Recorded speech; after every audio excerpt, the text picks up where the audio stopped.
हर खबर पर होगी आपकी पकड़।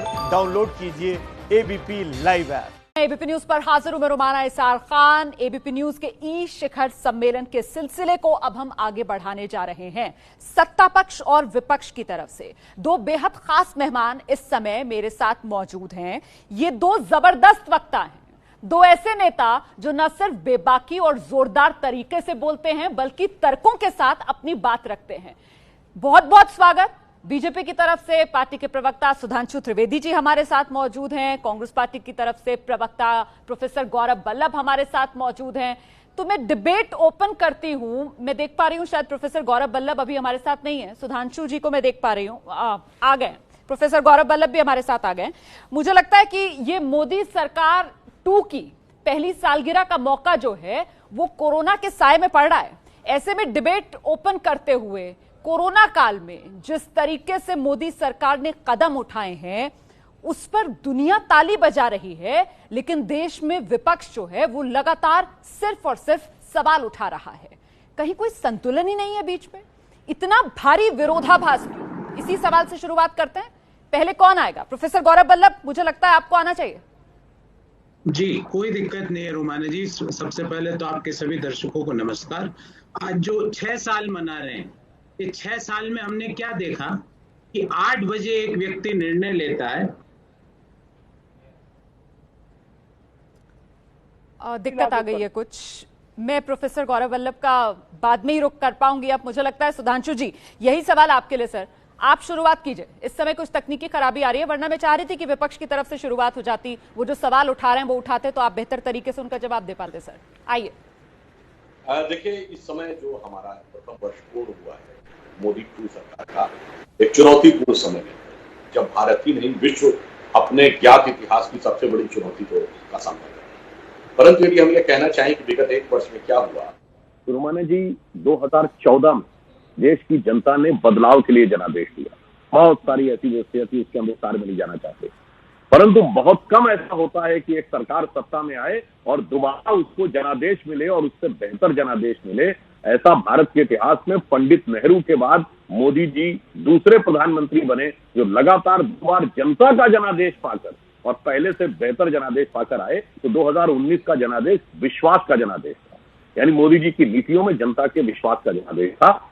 और पिछले 1 वर्ष में जो निर्णय लिए गए, मतलब आप श्रमिकों के बारे में जो बेहतर कार्य व्यवस्था और 60 साल की उम्र के बाद उनके पेंशन से लेके, किसानों को सम्मान निधि देने से लेके, धारा 370 से लेकर, अगर आप देखें तो यूएपीए एक्ट, सीएए, ट्रिपल तलाक और श्री राम जन्मभूमि का मार्ग प्रशस्त होना और उसके बाद निर्णय के बाद शांति बने रहना, मेरे विचार से ये ऐसे निर्णय हैं जो ये दिखाते हैं कि 1 वर्ष में एक कल्प के समान, यानी 70-72 वर्षों में कोई एक वर्ष ऐसा नहीं होगा जिसमें इतने बड़े महत्वपूर्ण निर्णय हुए हों जो मोदी जी ने सफलतापूर्वक, क्षमतापूर्वक कर दिखाए।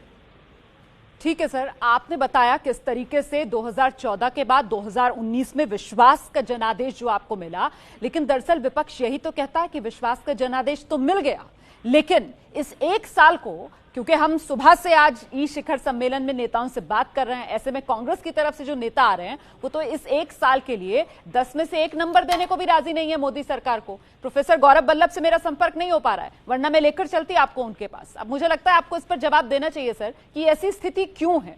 यही तो मैं जानना चाह रही हूं कि आप लोग लगातार उपलब्धियां गिनाते हैं और विपक्ष जो है वो सिर्फ और सिर्फ नाकामियों पर बात करता है, कहीं कोई संतुलन तक बनता हुआ नजर नहीं आता। क्यों? आपने बिल्कुल सही बात कही। जो कुछ विपक्ष कर रहा है वो सहज और स्वाभाविक है, इसमें कोई नई बात नहीं है। और कांग्रेस पार्टी तो इस समय एक विचित्र प्रकार की समस्या से जूझ रही है। वो ये तय नहीं कर पा रहे हैं कि वो केंद्र में विपक्ष की भूमिका का निर्वाह करें या अनेक बड़े राज्यों में, अनेक बड़े और महत्वपूर्ण राज्यों में वो सत्ता में है, वहां सत्ताधारी दल का निर्वाह करें। मेरे विचार से जैसे कहते हैं ना कि 2 पाटों के बीच में फंसा हुआ व्यक्ति कोई निर्णय नहीं ले पाता है, ऐसी कमोबेश स्थिति इस समय कांग्रेस पार्टी की हो गई है। अब ही आपने बताया कि छत्तीसगढ़ के पूर्व मुख्यमंत्री अजीत जोगी जी की दुखद मृत्यु हुई। छत्तीसगढ़ में 2/3 बहुमत की सरकार है कांग्रेस की। देश का सबसे समृद्ध राज्य महाराष्ट्र, जहां आर्थिक राजधानी, कांग्रेस की सरकार। उत्तर भारत का सबसे समृद्ध राज्य पंजाब, वहां उनकी सरकार। भाई अगर आपको कोई आपत्ति है, आप कहना चाहते हैं हम अच्छा काम नहीं कर रहे हैं, इतने समृद्ध राज्य आपके पास हैं, आप इंप्लीमेंट करिए, उदाहरण के रूप में हमें प्रस्तुत कर दीजिए। आपके शब्दों में कहूं तो आईना दिखा दीजिए। अगर यहाँ हकीकत यह है कि आप सत्ताधारी दल होकर भी अनेक महत्वपूर्ण राज्यों में विपक्ष की ही बात कर रहे हैं, और उसका सबसे विचित्र और विडंबनापूर्ण उदाहरण था राजस्थान। आपने आज तक कभी नहीं सुना होगा कि कोई पार्टी जिस राज्य में सत्ता में हो वहां पार्टी की सरकार बस नहीं चला रही हो, पार्टी बस चला रही हो। आपने कभी नहीं सुना होगा, यह सुना होगा कि राज्य परिवहन निगम आवश्यकता पड़ने पर प्राइवेट लोगों से भी बस ले लेता है, पर राज्य परिवहन निगम की बसें प्राइवेट लोगों को यानी गैर सरकारी लोगों को चली जाएं, ये ऐसे विचित्र उदाहरण उस समय लिए गए। तो स्पष्ट दिखाई पड़ रहा है कि कौन व्यक्ति यथार्थ में काम कर रहा। और अंत में एक ही वाक्य, न हमारी न गौरव वल्लभ जी की, अभिजीत बनर्जी जी जो नोबेल पुरस्कार विजेता अर्थशास्त्री हैं, जिनसे 15-20 दिन पहले राहुल गांधी जी ने संवाद किया था, उन्होंने माइग्रेंट लेबर यानी प्रवासी मजदूरों के विषय पर क्या कहा था? उन्होंने कहा था यह पूर्णतः स्थानीय सरकार की जिम्मेदारी, और कल के सर्वोच्च न्यायालय में भी जो निर्णय आया उसका भी मंतव्य यही है। तो अब देश की जनता अच्छी तरह समझ रही, वो जो अपना चरित्र दिखाना चाहे अलग है। ठीक है सर। प्रोफेसर गौरव वल्लभ, अब कोई दिक्कत तो नहीं है तकनीकी? अब आप अपनी बात रखिए।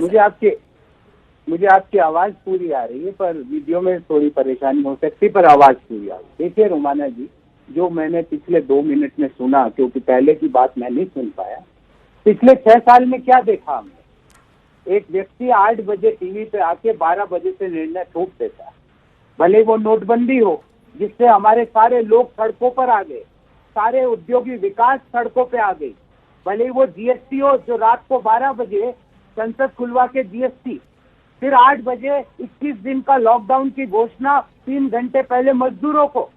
क्या ये 12 बजे वाला काम सुधांशु जी, आप तो खुद समझते हो कि भारतीय संस्कृति में रात को ये निशाचरों वाला काम ना करे, कि 12 बजे से हमको छुटकारा दिलाए। आप 12 बजे निर्णय लेते हो और जनता की 12 बज जाती है उससे। आज क्या हुआ आपके 12 बजे के निर्णय से, आपको पता है सुधांशु जी? 196 मजदूरों की दुर्घटनाओं में मृत्यु हो गई। 9 मजदूर जो ये ट्रेनें चलाते हो ना, जो 24 घंटे का सफर 4 दिन में कैसे पूरा किया जाए, वो बुलेट ट्रेन ही कहूंगा, क्योंकि आपके लिए तो वही बुलेट ट्रेन होगी। वो 9 लोग उस बुलेट ट्रेन में, आपकी बुलेट ट्रेन में जो 4 गुना ज्यादा समय लेती है, उन्होंने दम तोड़ दिया भूख के कारण, प्यास के कारण। वो सर्वोच्च न्यायालय और गुजरात हाई कोर्ट का भी टिप्पणी आपने देखी होगी। फिर सुधांशु जी, मुझे ये समझ में नहीं आ रहा कि लड़ाई लड़ रही है कोरोना की राज्य सरकार, आप उनको पैसा देते नहीं हो। फिर मैंने सोचा मोदी सरकार पैसा क्यों नहीं दे रही है, तो मुझे समझ में आया पैसा इसलिए नहीं दे रही क्योंकि मोदी जी को पता था कि ये गुजरात में नकली फर्जी वेंटिलेटर का काम हो जाएगा। ये हिमाचल के जो भाजपा के बिंदल साहब, जिनकी कल विदाई हो गई ना परसों, उन्होंने फर्जी मास्क बांटने का काम किया था। सुधांशु जी, इस आपदा के दौरान तो अपने नेताओं को कहो कि ये फर्जी वेंटिलेटर और फर्जी मास्क ना बांटे, लोगों को कुछ अच्छा काम करके दिखाए। और ये 12 बजे निर्णय लेना बंद करो, सुबह सूर्य भगवान की आराधना करके निर्णय लिया करो। फिर आपने सीएए की बात करी, ठीक है सर। मुझे लगता है कि ये जो हमने डिबेट ओपन की थी, उसमें ये वार्म अप हो गया, ठीक है, लेकिन बहुत सारे मुद्दे आ गए हैं और अब हमें क्योंकि करीब 1 घंटे बातचीत करनी है और तर्क के साथ बात रखने के लिए आप दोनों जाने जाते हैं, तो चाहे लॉकडाउन हो, चाहे मजदूर हो, चाहे सरकार की आर्थिक नीतियां हो, हर मुद्दे पर बिंदुवार तरीके से, सिलसिलेवार तरीके से चर्चा बढ़ाएंगे। एबीपी न्यूज पर ही शिखर सम्मेलन लगातार जारी है और 2 बेहद खास मेहमान, बीजेपी की तरफ से सुधांशु त्रिवेदी, कांग्रेस की तरफ से प्रोफेसर गौरव वल्लभ लगातार हमारे साथ बने हुए हैं। डिबेट हम ओपन कर चुके हैं, वार्म अप राउंड हो चुका है। मुझे लगता है अब सिलसिलेवार ढंग से बात करते हैं। सुधांशु जी, यहां पर प्रोफेसर गौरव वल्लभ की तरफ से लॉकडाउन को लेकर जो पहला सवाल उठाया गया, वो लॉकडाउन के तरीके, 4 घंटे के नोटिस पर लॉकडाउन का ऐलान कर देते हैं, लॉकडाउन की टाइमिंग, 30 जनवरी को पहला केस आता है, फरवरी भर नमस्ते ट्रंप की तैयारियां चलती हैं और लॉकडाउन किया जाता है 25 मार्च से। तो तरीके और टाइमिंग को लेकर सवाल है सर, इस पर आपका जवाब। देखिए, प्रोफेसर गौरव वल्लभ जी बहुत सुशिक्षित व्यक्ति हैं, उन्हें पता ही होगा कि 23 जनवरी को तो WHO ने यह ट्वीट करके कहा कि मनुष्य से मनुष्य में फैलने वाली बीमारी नहीं है, जिसकी वजह से WHO भारी रूप से इस समय घेरे में खड़ा है। 30 जनवरी को उसने कहा कि यह बीमारी है और यह फैल सकती है। 12 फरवरी को उसने कहा कि यह महामारी है। भारत के लिए तब भी नहीं कहा था। और यदि हम यह मान लें कि WHO और भारत सरकार के पास जो जानकारियां थी उससे बेहतर जानकारियां कांग्रेस के पास थी, तो मैं विनम्रता से पूछना चाहता हूं, फरवरी के प्रथम सप्ताह में राहुल गांधी जी कहां थे? इटली में थे। आप स्वयं तो विदेश यात्रा कर रहे थे और आप कह रहे हैं कि साहब भारत सरकार को सब कुछ बंद कर देना चाहिए था। तो क्या यह आपके आचरण और आपके वक्तव्य में विरोधाभास को बहुत स्पष्ट रूप से नहीं दिखा पा रहा? दूसरा विषय, लॉकडाउन क्यों तत्काल किया गया? देखिए, जब ये महामारी आई जनवरी के महीने में, आपको पता पूरे भारत में वायरोलॉजी की लैब कितनी थी? केवल एक, पुणे में। आज सैकड़ों है। अगर हम उस समय ये करते, दूसरी बात, अगर हम उस समय ये करते, आज तो लोगों को मनोवैज्ञानिक रूप से भी समझ में आ चुका है कि सोशल डिस्टेंसिंग रखनी है, मुंह के ऊपर मास्क रखना है, किन चीजों का ध्यान रखना है, किसका ध्यान नहीं रखना। उस समय तो इस ढंग की कोई बात नहीं थी। अगर उस समय मान लीजिए एकदम से विस्फोट हो जाता तो हो सकता आज 1.5 लाख की बजाय हम 15-20 लाख के ऊपर बैठे हुए होते। इसलिए वह निर्णय एकदम प्रभावी, उपयुक्त, और इस दरमियान हमने पीपी किट से लेकर मास्क बनाने तक का जो एक सामान्य आवश्यकता थी, तब से अस्पतालों में जरूरत होती थी, उसका मास प्रोडक्शन हो गए, वेंटिलेटर में आ गए, और मैं जवाब लेती हूँ सर। प्रोफेसर गौरव वल्लभ, तो जो कांग्रेस पार्टी कहती है कि साहब फरवरी से, जनवरी से ही आगाह कर रहे थे राहुल गांधी, हमारे नेता तो इटली में बैठकर कर रहे थे, क्या आगाह वो भारत के लोगों को? जी सुधांशु जी, मुझे आप ये बताइए, WHO ने आपको फोन करके बोला क्या 24 मार्च को कि 8 बजे जाओ मोदी जी, 4 घंटे से लॉकडाउन की घोषणा कर दो? ये फोन वहाँ WHO से आया था क्या सुधांशु जी? क्योंकि आप WHO की बड़ी बात मानते हो। WHO ने फोन किया था। मैं उन मजदूरों को क्या बोलूं जिनके परिवार ने अपने बच्चे खोए हैं कि WHO ने कहा था प्रधानमंत्री को, ये बोलूं जाके उनको कि 9 लोग मर गए ट्रेन में सफर करते हुए, गोरखपुर वाली ट्रेन राउरकेला पहुंच रही है, उनको क्या बोलूं? WHO की बात है ये। आप क्या बात कर रहे हैं सुधांशु जी? आप इस समय आपको आके बोलना चाहिए कि हमारी गलती है, हम माफी मांगते हैं, हमने कुप्रबंधन किया, हम देश से माफी मांगते हैं। मजदूरों के घाव भरने का काम करना चाहिए था। आप यहाँ पे WHO का ज्ञान दे रहे हो मुझे। दूसरी बात बताइए भाई साहब, 14 मार्च को हेल्थ मिनिस्ट्री का ये स्टेटमेंट है 14 मार्च का कि कोरोना नाम की कोई महामारी नहीं है, कोई दिक्कत नहीं है, पढ़ लीजिएगा आप, ये सभी समाचार पत्रों में प्रकाशित हुआ था। क्या कर रहे थे उस समय हमारे हेल्थ मिनिस्टर? क्या लूडो खेलने की तैयारी कर रहे थे? जो तस्वीरें उन्होंने ट्वीट करी है। आप ये नहीं समझ रहे हैं सुधांशु जी कि अप्रैल माह में 12 करोड़ 21 लाख लोगों ने 1 महीने में नौकरी खो दी। ये मध्यम आय वर्गीय लोग है ना, उनके यहाँ घर में या तो नौकरी जा रही है, क्या सर, मैंने कहा ना एक मुद्दे पर हम लोग बात करेंगे। अभी लॉकडाउन के तरीके और लॉकडाउन के टाइमिंग पर हम बात कर रहे हैं सर। मैं आर्थिक नीतियों पर आऊंगी सर, मैं बेरोजगारी पर भी आऊंगी। सुधांशु जी, आप जवाब देना चाह रहे हैं लॉकडाउन के तरीके और टाइमिंग पर? कुछ और तर्क बाकी है या मैं आगे बढ़ जाऊं अगले बिंदु पर? सुधांशु जी, मेरा तो एक सवाल है। जी आ रही हूँ। प्रोफेसर साहब आराम से, आप 2 ही लोग हैं बात करने के लिए, बारी बारी आप दोनों के पास। गौरव जी एक पढ़े लिखे सुसंस्कृत व्यक्ति, उनके मुंह से ये नाटकीयता वाले शब्द अच्छे नहीं लगते कि WHO फोन किया। मैंने तो ट्वीट कोट किया है। और आपने कैसे कहा 14 मार्च को? कह रहे अरे भाई उससे पहले राज्यसभा में मैं स्वयं था, आपने देखा नहीं है? हमारे स्वास्थ्य मंत्री बयान दे चुके दोनों सदनों में, लोकसभा और राज्यसभा में, और आप कह रहे 14 मार्च को ये था। अरे भाई ये तो पूरे देश में अवेलेबल है, जाइए इंटरनेट पर देख लीजिए, पूरी स्पीच अवेलेबल है कि कोविड के लिए सरकार क्या क्या तैयारियां कर रही है। वो तो बयान दे चुके, आप कह रहे हैं 14 मार्च को पता नहीं कौन सा सर्कुलर और क्या बात कर रहे हैं। इसलिए मेरा मानना है तथ्यपरक और हम लोग मर्यादित ढंग से बात करेंगे, ज्यादा बेहतर है, बजाय कि फोन आया WHO को। मैं लॉकडाउन की टाइमिंग और लॉकडाउन के तरीके को लेकर आप दोनों ने अपने अपने तर्क रख दिए सर। इसको यहीं छोड़ते हैं सर, विराम लगाते हैं, जनता तय करेगी। मेरा दर्शक देख रहा है, वो तय करेगा। लॉकडाउन के टाइमिंग और तरीके को लेकर आप दोनों ने अपनी अपनी बात रख दी। मैं दूसरे मुद्दे पर आ रही हूं सर, मजदूरों का दर्द। सुधांशु जी, आप पर आना चाहती हूं और जानना चाहती हूं, इस देश के मजदूरों से आज की तारीख में आपको क्या लगता है सर, क्या किसी को माफी मांगनी चाहिए? और अगर हां तो कौन हो वो जो माफी मांगे देश के मजदूरों से? सुधांशु जी, देखिए, मजदूरों का दर्द बहुत ही दुखद है, पीड़ादायक है जो परिस्थितियां दिखाई पड़ी। मगर मैं सिर्फ एक बात कहूंगा, देखिए वैसे तो इस पर कोई आरोप प्रत्यारोप होना ही नहीं चाहिए था, दुर्भाग्य की बात है, राजनीति हो रही है। रुमाना जी बताइए, सबसे पहले टीवी चैनल्स के ऊपर कहां के मजदूरों की पूरी भीड़ दिखाई पड़ी थी? दिल्ली के बॉर्डर पे। दिल्ली में अपरोक्ष रूप से सरकारी सूत्रों ने कह दिया था चले जाओ यूपी बॉर्डर पे, वहां बसें मिल जाएंगी। उसके बाद लोकमान्य तिलक टर्मिनल के ऊपर। अब बताइए इसमें कौन सा हमारा दोष था?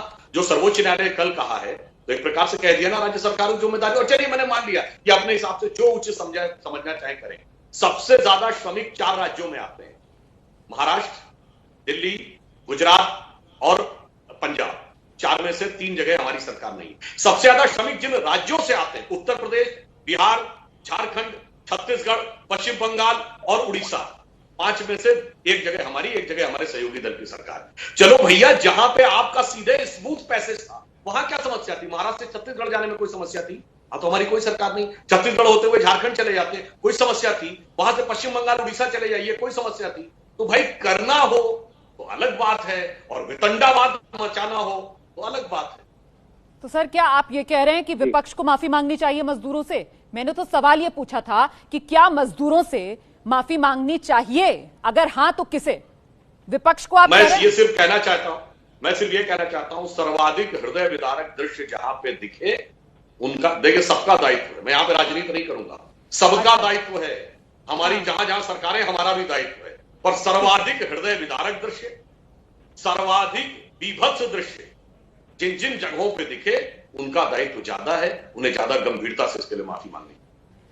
तो आइए प्रोफेसर गौरव वल्लभ, ठीक है सर, प्रोफेसर गौरव वल्लभ आ जाइए। संघीय ढांचा है देश का, जहां जहां जिस की राज्य सरकार है वो अपने आप आए और मजदूरों से माफी मांगे, इसमें केंद्र को ना घसीटा जाए। जी, मैं एक एक का जवाब देता हूं। 14 मार्च को फिर बोलता हूं, हेल्थ मिनिस्ट्री का ये नोटिफिकेशन है कि corona is not a pandemic, I repeat. और सुधांशु जी, आपको पता है मैं गलत बयानी करके नहीं जाता हूं, पर आपके सामने समस्या थी सुधांशु जी 14 मार्च को, और बहुत बड़ी समस्या थी। और वो समस्या ये थी कि जो एमएलए को आप लेके बेंगलोर में बैठे थे ना, वहां पे मध्य प्रदेश में, भोपाल में सरकार ध्वस्त करके नई सरकार बनाने की समस्या थी। फरवरी नमस्ते ट्रंप की समस्या थी। फिर आपको लगा ये तो कोई छोटी बीमारी है, इससे कुछ होगा नहीं, बिहार चुनाव है, तो लिट्टी चोखे खाने की, फोटो अपॉर्चुनिटी करवाने की समस्या थी सुधांशु जी। अगर ये नहीं करते तो हमारी लड़ाई निश्चित रूप से 1 मार्च से चालू हो जाती। फिर आपने मजदूरों की बात करी सुधांशु जी। 25 मार्च को 4 घंटे के नोटिस पे मजदूरों को कौन सा एडवाइजर था, उसका नाम तो बताइए। प्रधानमंत्री जी ने किसकी सलाह पे 21 दिन का लॉकडाउन 25 मार्च के दिन लगाया, 3 घंटे 3.5 घंटे के नोटिस पे? उसका व्यक्ति का नाम बताइए। ये 12 बजे वाला काम क्यों करते हो सुधांशु जी? बोल देते कि थाली बजाने के लिए 3 दिन का नोटिस दिया, हमने पूरी तैयारी करी, थालियां सब मार्च के तैयार रहे। इन मजदूरों को भी बोल देते कि भाई 4 दिन बाद, 3 दिन बाद हम 21 दिन का लॉकडाउन लगा रहे। ये आज पैरों के थाले लेके 47 डिग्री की धूप में पैदल तो नहीं घूमते। और रही बात माफी मांगने की, मैं भारत का देशवासी होने के नाते मैं माफी मांगता हूं इंडिविजुअली, कि मुझे दुख है कि मैं अपने देश के मजदूरों का, क्योंकि मैं बेशर्म आदमी नहीं हूं, मैं माफी मांगता हूं कि मैं इनके लिए कुछ नहीं कर पाया। इनको 1-1 हजार किलोमीटर 47 डिग्री के तापमान में पैदल जाना पड़ा। फिर आप लाए सुधांशु जी एक पैकेज। अब उस पैकेज में क्या किया? अब मुझे आप ये बताइए, उस पैकेज में हमको बोला आपने कि आप बन जाइए आत्मनिर्भर, और आत्मनिर्भर के नाम पे हमको आप बना रहे हो कर्ज निर्भर हम तो बन गए, और बैंकों को बना रहे हो परमात्मा निर्भर। ऑलरेडी आर्थिक नीतियों पर आती हूँ लेकिन पहले जो मजदूरों को लेकर आपने यहाँ पर बात की है, अच्छा कहिए। एक लाइन, मैं मजदूरों की बात कर रहा हूँ। उस 20 लाख करोड़ में मजदूरों का क्या है? आत्मनिर्भर। उस आत्मनिर्भर के नाम पे आप बनाना चाहते हो देशवासियों को कर्ज निर्भर, और बैंक हो गए ऑलरेडी परमात्मा निर्भर। 2 बैंक पिछले 1 साल में परमात्मा को सिधार भी गए। आपको याद होगा सुधांशु जी, मैं पीएमसी बैंक और यस बैंक की बात कर रहा हूँ, जो परमात्मा के पास चल गए। और सरकार पूरी तरह से हो चुकी है सूट बूट वालों पर निर्भर। अब आपको मैं ये बात बोल रहा हूँ, बोले गौरव वल्लभ जी पढ़े लिखे। अरे पढ़े लिखे और अनपढ़ नहीं सर, उन लोगों के पैर के छाले देख के अगर मैं यहाँ पे मेरे दिल का हृदय द्रवित ना हो तो मैं कैसे अपनी भारत माँ को, अपनी माँ को कैसे मुंह दिखाऊंगा सुधांशु जी? मैं तो माफी मांगता हूँ। हमने कल सुना स्पीकअप इंडिया में, हमने सुना किस तरीके से सोनिया गांधी, जिन्होंने कहा कि साहब आजादी के बाद की सबसे दिल दुखाने वाली तस्वीरें देखने के लिए मिल रही हैं, प्रियंका गांधी, जिन्होंने कहा कि इन तस्वीरों को देखकर भारत मार हो रही होगी। सुधांशु जी, मेरा सवाल यह है कि क्या मजदूरों के मुद्दे पर केंद्र सरकार राज्यों पर जिम्मेदारी डाल रही है? क्या केंद्र की तरफ से मजदूरों को लेकर एक नीति नहीं बनाई जानी चाहिए थी? जो बात सुप्रीम कोर्ट को कहनी पड़ती है, जहां सुप्रीम कोर्ट अंतरिम ये आदेश देती है कि साहब मजदूरों से कम किराया मत वसूलिए, क्या ये खुद केंद्र सरकार की तरफ से, रेल मंत्रालय की तरफ से नहीं फैसिलिटेट कर दिया जाना चाहिए था कि जो भी रेलवेज को हिसाब किताब करना है वो राज्यों से कर लो भाई, कम से कम इस हालत में मजदूरों को आप बीच में मत लाओ। आपने अच्छी बात कही। पुनः मैं एक फैक्ट सामने रख देना चाहता हूं। फिर गौरव बल्लभ जी 14 मार्च की बात करें, 11 मार्च को तो दिल्ली सरकार का आदेश आ गया था कि 50 से ज्यादा की गैदरिंग नहीं होनी चाहिए, और 15-16 मार्च को उन्होंने 20 की गैदरिंग कर दी थी। सदन में जवाब तो ऑलरेडी ऑन रिकॉर्ड है। खैर, उस विषय को छोड़िए, अब आते हैं, इन्होंने दूसरी बात कही, मजदूरों का हृदय और बेशर्मी। अब देखिए, मैं ये शब्द नहीं कह रहा हूं, जहां सबसे ज्यादा मजदूर व्यथित हैं वहां की सरकार के बारे में प्रश्न पूछे जाने पर राहुल गांधी जी क्या कहते हैं? हम सरकार चला नहीं रहे हैं, हम तो समर्थन दे रहे हैं। तो दर्जन भर मंत्री सरकार में है। संवैधानिक व्यवस्था क्या है? मंत्रिपरिषद सामूहिक रूप से चलाती है। तो भैया, सरकार के अंदर होकर जो समर्थन देने की बात कहे, वो शर्म है, बेशर्म है, यथार्थ है, क्या है, इसका निर्णय स्वयं आसानी से किया जा सकता है। अब आपने जो कहा सर्वोच्च न्यायालय ने जो कहा, और जो यथार्थ आपने कहा ना, सुधांशु जी, सुनिए तो मेरी, सर आप इतने ज्ञानी व्यक्ति हैं सर, जब मजदूरों को लेकर सवाल किया, आपसे ही सवाल पूछा सर, सप्लीमेंट्री क्वेश्चन है मेरा आपसे, जब आपसे सवाल पूछा जाता है सर, तो फिर मजदूरों के सवाल पर आप राहुल गांधी या कांग्रेस को जब ढाल बनाते हैं, महाराष्ट्र सरकार की जब आप बात करते हैं सर, तो आप गुजरात सरकार को क्यों भूल जाते हैं? ये राजनीति सहूलियत की क्यों करते हैं सर? और वो भी इस समय आप लोग सहूलियत की सियासत कर रहे हैं जब सबसे ज्यादा दर्द में इस देश का मजदूर है सर। मैंने तो बस इतना पूछा कि मजदूर को केंद्र ने राज्यों के भरोसे क्यों छोड़ा?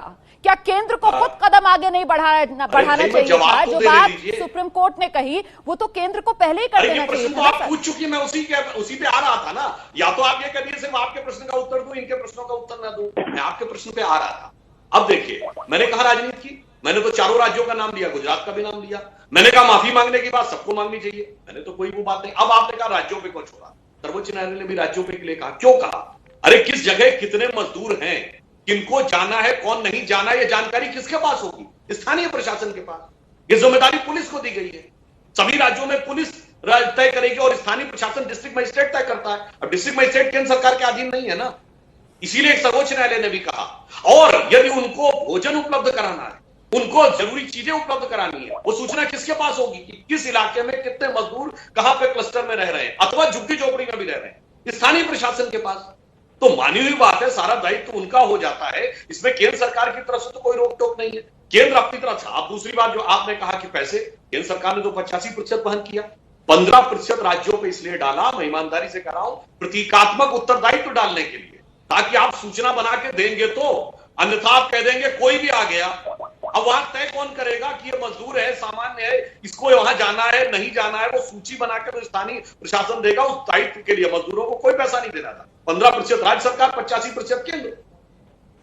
सर यही तो मैं कह रही हूं कि 85% केंद्र और 15% जो आप राज्य सरकार का गणित बता रहे हैं, वो 15% एक तो किस तरीके से मजदूरों से उस 15% के नाम पर दिल्ली से बोकारो के लिए 680 रुपए तक वसूले गए सर, दिल्ली से बिलासपुर के लिए कहीं किसी से 500 लिए जा रहे हैं, किसी से 700 लिए जा रहे हैं, तो वो 15% का क्या गणित है? एक तो देश ये नहीं समझ पा रहा है।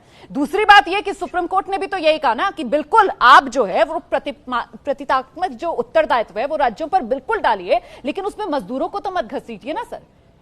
अब नहीं, यही पे रोमाना जी, आपकी बात से मैं पूरा मतभेद रखूंगा। प्रतीकात्मक उत्तरदायित्व राज्यों पे नहीं, वास्तविक उत्तरदायित्व राज्यों पे, प्रतीकात्मक केंद्र पे हो। क्योंकि जहां मजदूर रह रहे हैं, जहां उनकी सूचना है, जहां उनको कलेक्ट होना है, वो सब राज्य सरकार के अधीन है। तो प्रतीकात्मक राज्य का नहीं है, राज्य का वास्तविक है, यथार्थात्मक है। आइए गौरव, मैं बोलना, रोमाना जी, ये प्रतीकात्मक उत्तरदायित्व, ये जो रेस्पॉन्सिबिलिटी की बात कर रहे हैं, मैं मैनेजमेंट का विद्यार्थी रहा हुआ हूँ। Sudhanshu ji, responsibility and powers go hand in hand. आपने क्या राज्यों को 20 लाख करोड़ का जो एक फर्जी पैकेज जो भी था, इसमें से 15% राज्यों को दिया क्या सुधांशु जी? 15% 3 लाख करोड़ होता है। बताइए कहाँ दिया, कौन से राज्य को दिया 3 लाख करोड़? ये प्रतीकात्मक उत्तरदायित्व की बात से आप भाग नहीं सकते अपनी जिम्मेवारी से। कहाँ है राज्यों के पास 3 लाख करोड़? और क्यों नहीं देते आप राज्यों को वित्तीय सहायता? मुझे ये बताइए। गुजरात का मैं समझ सकता हूँ कि वो फर्जी वेंटिलेटर वाली सरकार है, उसको नहीं देना चाहते आप, पर कोई बात नहीं, हिमाचल को भी मत दो। वहाँ पे आपका पार्टी का अध्यक्ष जो बिंदल साहब की विदाई हो गई, उनको भी मत दो, वो फर्जी पीपीई किट और मास्क में पैसे खा रहे हैं। पर दूसरे राज्यों को तो दे दो। मैं तो कह रहा हूँ उत्तर प्रदेश को भी दे दो, बिहार को भी दे दो, बंगाल को भी दे दो, राजस्थान को भी दे दो, छत्तीसगढ़ को भी दे दो। और छोड़िए साहब, देने की तो बात आप क्या करोगे? जीएसटी का बकाया जो राज्यों का पैसा है, जो जिसके ऊपर कोई एहसान नहीं है, वो पैसा तक आप उनको नहीं देते और या उत्तरदायित्व की बात करते हो। दीजिए 3 लाख करोड़ राज्यों को, 20 लाख करोड़ का आपका जो पैकेज है ना, जिसमें जो वास्तव में कितना है, जो तो इंटरनेशनल रेटिंग एजेंसीज बता रही है कि 1,40,000 करोड़ के आसपास का है, 0.7% ऑफ जीडीपी। मॉर्गन स्टैनले का ये डाटा है। तो दीजिए उसका भी 15% क्यों नहीं देते हो राज्यों को? कौन से राज्य को दिया 15%? बताओ ना, आज देश को बता के जाइए आप कि आपने कौन से राज्य को आपने 15%? ठीक है सर, तो सुधांशु जी, वो जो आपने 15 वाला फॉर्मूला आप सब जगह लगाते हैं। ठीक है प्रोफेसर वल्लभ, तो सुधांशु जी, वो जो आपने शुरुआत में अपने जवाब के कहा था कि साहब देखिए, राज्यों में सत्ता में है कांग्रेस, फिर भी विचित्र स्थिति में कांग्रेस फंसी हुई है, क्या उसके पीछे भी वजह केंद्रीय है कि केंद्र आर्थिक सहायता राज्यों को दे नहीं पा रही है, और ऐसे में जो विपक्षी दलों की राज्य सरकारें हैं वो इस समय अपने हाथ बंधे हुए महसूस कर रही हैं? इस विचित्र स्थिति में कांग्रेस की राज्य सरकारों को पहुंचाने के पीछे भी क्या खेल केंद्र का है? सुधांशु जी देखिए, मैं बात नहीं समझ पा रहा हूं कि आज गौरव वल्लभ जी ऐसा इनकोहेरेंट क्यों बोल रहे हैं। प्रतीकात्मक आपने मुझसे प्रश्न पूछा था रोमाना जी मजदूरों के बारे में, और वो चले गए आर्थिक पैकेज के प्रतीकात्मक में। 15% बात की रेल के किराए की, वो 15% ऑफ द टोटल पैकेज में चले गए। तो वो तो कौन सी बात का कहां कनेक्शन है, किसी भी शब्द को उठाकर वह समझना थोड़ा मुश्किल है। बस यही दुविधा कांग्रेस के अंदर है। चलिए, आप कह रहे हैं हमने नहीं दिया, मैंने जो अपने वक्तव्य में शुरू में कहा था, शायद गौरव जी नहीं थे, सबसे समृद्ध राज्य कौन है जहां देश की आर्थिक राजधानी है, कुबेर का खजाना तो मुंबई है ना। आप इंप्लीमेंट करके दिखा दीजिए ना हमें। उत्तर भारत में सबसे समृद्ध पंजाब, इंप्लीमेंट करके दिखा दीजिए। चलिए, हमने इतना नहीं किया, हमने करके दे दिया, तो वहां पर आप इंप्लीमेंट, चलिए वो तो छोड़िए। गौरव जी राजस्थान के हैं, 1.5 साल से ऊपर राजस्थान में सरकार है, कहा था 5,000 रुपया देंगे बेरोजगार नौजवानों को, दे दिया क्या? छत्तीसगढ़ में दे दिया क्या? 1.25 साल मध्य प्रदेश सरकार ने दे दिया क्या? यही स्थिति है। और विचित्र विचित्र प्रकार की फिगर ले आते हैं। राहुल गांधी ने कहा 7,500। जैसे सुधांशु जी, मैं 7,500 पर आऊं, सुधांशु जी मैं 7,500 पर आऊं, उससे पहले मुझे लगता है कि ये जो विचित्र स्थिति जिसका हम यहाँ पर जिक्र कर रहे हैं, वो जो आप कह रहे हैं कि राज्य सरकारें अगर इतनी हिम्मत है तो केंद्र को आईना क्यों नहीं दिखा देती? दरअसल प्रोफेसर गौरव वल्लभ सवाल तो यही उठा रहे हैं ना कि आईना दिखाने के लिए आप आर्थिक सहायता जो केंद्र को राज्यों को देनी चाहिए, या फिर जो जीएसटी का हिस्सा राज्यों का बनता है वो हिस्सेदारी तो कम से कम दे दीजिए ना। आपने राजस्थान का जिक्र किया, आज भी राजस्थान के जो उप मुख्यमंत्री हैं वो कहते हैं साहब 17,000 करोड़ रुपया तो इस कोरोना काल के पहले का हमारा बकाया था केंद्र पर, हमें पैसा तो दिलवा दो केंद्र को से। हाँ, दूसरी बात, अब आपने जीएसटी की बात कही। जीएसटी काउंसिल की पिछले 3 महीने में बैठक हुई है क्या? वो तो संवैधानिक व्यवस्था के तहत पूरी बैठक के बाद ही होता है। किसी राज्य को नहीं मिला है, ना हमारा ना इनका, परंतु जो वित्त आयोग की बैठक के अनुसार राज्यों का हिस्सा बनता है 60%। 1 अप्रैल को, जबकि हमें पता था राजस्व कुछ नहीं आने वाला, लॉकडाउन था, पूरा का पूरा पैसा दिया जा चुका है। कितने प्रतिशत यूटिलाइज किया ये भी तो बता दें।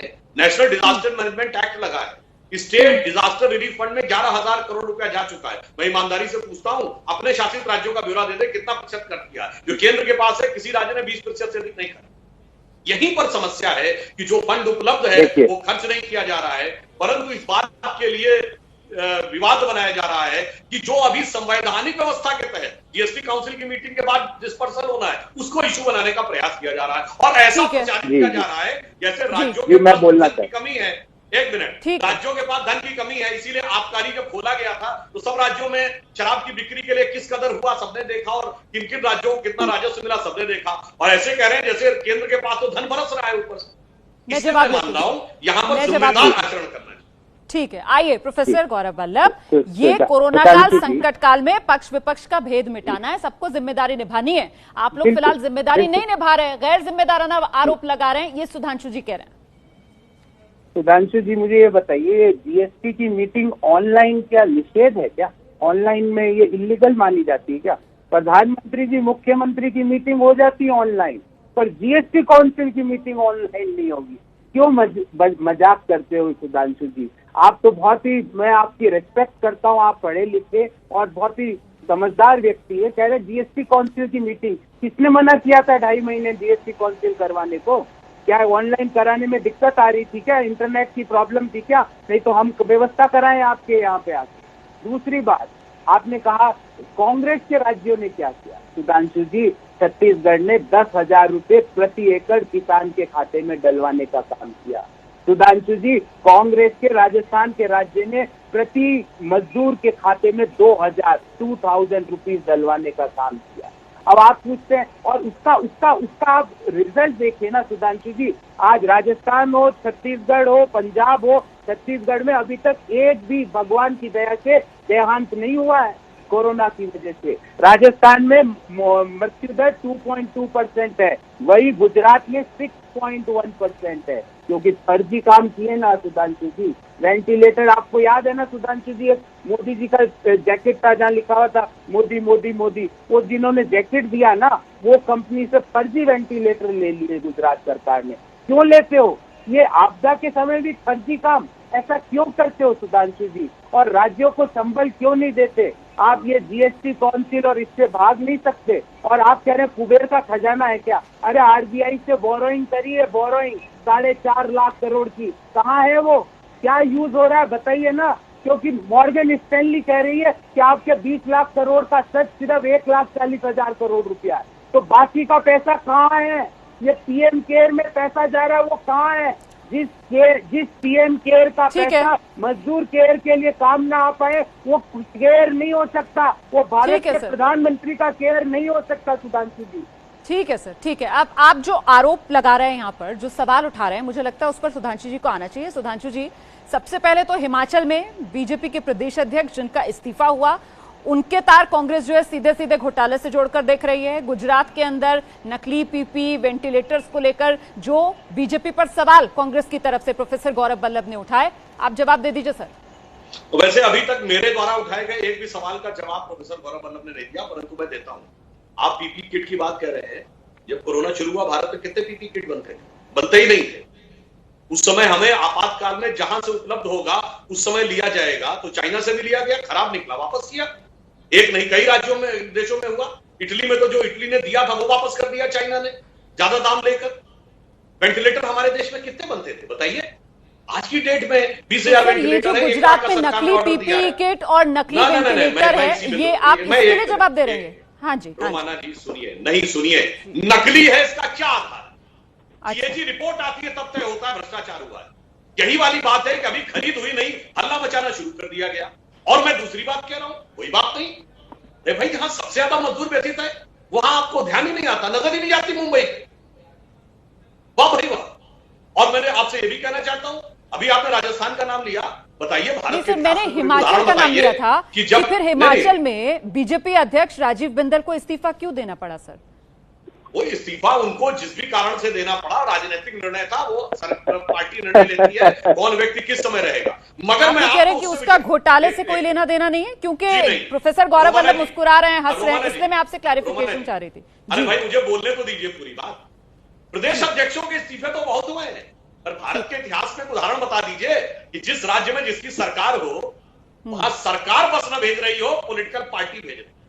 भारत के इतिहास में दूसरा उदाहरण बता दीजिए कि राज्य परिवहन निगम प्राइवेट पार्टियों की बसें अटैच करती है, पर प्राइवेट पार्टी राज्य परिवहन निगम की बसें अटैच कर रही हो। ऐसा उदाहरण एक बता दीजिए 72 साल में। ठीक है सर, मैं इस पर जवाब लूंगी, जवाब देना भी चाह रहे हैं प्रोफेसर गौरव वल्लभ। मोदी सरकार 2 के 1 साल पूरा होने के मौके पर एबीपी न्यूज पर ई शिखर सम्मेलन जारी है। लगातार मेरे साथ बीजेपी की तरफ से सुधांशु त्रिवेदी जी, कांग्रेस की तरफ से प्रोफेसर गौरव वल्लभ बने हुए हैं। मोदी सरकार की आर्थिक नीतियों की अगर हम बात करें तो फिर प्रोफेसर गौरव वल्लभ 2022 तक किसानों की आय दुगनी करने की बात, 2024 तक देश की इकोनॉमी $5 ट्रिलियन करने की बात, और आज भी इसको लेकर जब मैंने चर्चा की है तो मोदी सरकार के मंत्री यही कह रहे हैं कि साहब थोड़ा बहुत डिले जरूर होगा, लेकिन ये तमाम टारगेट्स हम हासिल कर लेंगे, और डिले भी क्योंकि वो नेचुरल कैलामिटी कोरोना की वजह से। अब मैं आपसे जानना चाहती हूँ, इस कोरोना काल में भी 21 लाख करोड़ का पैकेज मोदी सरकार दे देती है, लेकिन कांग्रेस की सुई जो है वो 7,500 रुपए पर क्यों अटकी हुई है? देखिए, वो 21 लाख करोड़ का जो सच है, वो मेरी बात मत मानिए रोमाना। जितनी भी इंटरनेशनल रेटिंग एजेंसी है, मॉर्गन स्टैनले हो, ब्लूमबर्ग हो, मोदी नहीं बोल रहा हूँ, मूडीज हो, उन्होंने सबने कहा है ये 1.5 लाख करोड़ के आसपास है। अब 1.5 लाख करोड़ में अब आप दोगे क्या, कैसे इसको राज्यों को दोगे, हेल्थ पे कितना खर्च करोगे? जब तक आप लोगों के हाथ में पैसा नहीं दोगे ना रोमाना जी, आज समस्या है लोगों के हाथ में पैसा देने की, मरीज है वेंटिलेटर पे और नहीं, सरकार प्रोफेसर गौरव वल्लभ, सीधे हाथ में पैसा जनधन खाते में जब सीधे 500 रुपए जाते हैं तो वो सीधे हाथ में पैसा आपको नहीं लगता है क्या? 1,000 रुपए चाहे सीनियर सिटीजन हो, चाहे विधवाएं हो, चाहे डिसेबल्ड लोग हो, वो आपको सीधे खाते में पैसा नहीं दिखता है क्या? प्रधानमंत्री किसान सम्मान योजना के तहत 2-2 हजार रुपए क्या सीधे खाते में नहीं जा रहे हैं क्या सर? मनरेगा के अंदर मजदूरी बढ़ाना क्या सीधे खाते में पैसा नहीं जा रहा है क्या सर? 7,500 कांग्रेस की सुई क्यों अटकी, मैं ये जानना चाह रही हूँ। रोमाना जी आपदा का समय है, 65 दिन में क्या 65 दिन एक व्यक्ति 500 रुपए से गुजारा कर सकता है क्या? आप ही बता दीजिए, आपके दर्शक बता दे। आपने कहा ना जनधन में 500 जा रहे हैं, तो वो कर सकता है क्या 65 दिन? वो भी आपदा का समय। मनरेगा में जो मजदूरी बढ़ाई वो तो जब काम मिलेगा जब मजदूरी मिलेगी ना, अभी आपदा के समय वो कैसे गुजारा करेगा? आपने फिर मुझे एक उदाहरण दिया, 1,000 रुपए पीएम किसान में जा रहे हैं। अरे वो तो व्यवस्था है, अभी आपदा का समय है। समस्या क्या है रोमाना जी? सवाल पूछता हूं मैं मजदूर का तो सुधांशु जी कहते हैं राज्यों के पास जाओ, राज्यों के पास जाके हिमाचल का भ्रष्टाचार और फर्जी वेंटिलेटर का सवाल गुजरात का पूछता हूं तो पूछते हैं राजस्थान रोडवेज की बसें। अरे सुधांशु जी, रोडवेज की बसें कॉन्ट्रैक्ट पे अगर आपको भी कभी चाहिए हो तो बता देना, वो मिल सकती है। पर मैं जवाब ले लेती हूँ सर, भटकाएंगे नहीं क्योंकि समय सीमित है। 10 सेकंड। रोडवेज की बसें आपको भी चाहिए तो मेरे को बता देना, मैं आपको दिलवा दूंगा। आप हमारे एमएलए ले सकते हो पर हमारी बसें नहीं ले सकते। हमारी एमएलए से चुंडी हुई सरकार गिरवा सकते हो, कोरोना का सत्यानाश कर सकते हो देश में उस चक्कर में, पर बसें लेने से आपको सर मुझे लगता है जवाब ले लेना चाहिए। सुधांशु त्रिवेदी जी, क्या आपदा के समय में जितनी मदद देश के गरीब तबके को, किसान मजदूर को केंद्र को करनी चाहिए थी उसमें चूक गए क्या? प्रोफेसर गौरव वल्लभ तो यही कह रहे हैं। वैसे रोमाना जी लगता हम लोग पूरी डिबेट में ही चूक गए। विषय था 6 साल सरकार के और गौरव जी एक बार भी पूरे साल भर की उपलब्धियों के ऊपर आने की हिम्मत ही नहीं की। कोई बात नहीं, उसमें कोई ऐसी बात नहीं है। अब रही बात इसकी कि जो प्रत्यक्ष लोगों के हाथ में पहुंचना था तो 41 करोड़ लोगों के हाथ में डीबीटी के द्वारा पहुंचा है। अभिजीत बनर्जी जी ने भी उसकी तारीफ की। 8 करोड़ महिलाओं को 3 महीने सिलेंडर मुफ्त दिए। ये डायरेक्ट पैसा पहुंचना नहीं है। जो राशन कार्ड धारक नहीं भी थे उनको मुफ्त अनाज दिया गया है। ये बातें विदेश में मुफ्त अनाज मिलता ही नहीं है, इस कारण से समस्या। और 100 बातों की बात हमने मान लिया, आपको मूडीज के प्रति बड़ी आस्था है, तो 14 साल के बाद मूडीज ने हमारी रेटिंग बढ़ाई थी 2004 में कम करने के बाद। तब आपने मूडीज को स्वीकार किया था, तब का वक्तव्य और आज का दोनों को एक साथ मान लीजिए। हम आज भी स्वीकार करते हैं, ठीक है। उनके क्राइटेरिया में मुफ्त अनाज और मुफ्त मिलने वाला सिलेंडर, मुफ्त प्राप्त होने वाली चीजें, ये सारी देखिए सरकार ने, और मुफ्त आयुष्मान भारत के तहत समय मेरे पास आज इतना ही है। समय मेरे पास आज इतना ही है। बहुत बहुत धन्यवाद आप दोनों का आज की इस चर्चा में हमारे साथ बने रहने के लिए, एबीपी न्यूज पर ई शिखर सम्मेलन में हमारे साथ शिरकत करने के लिए।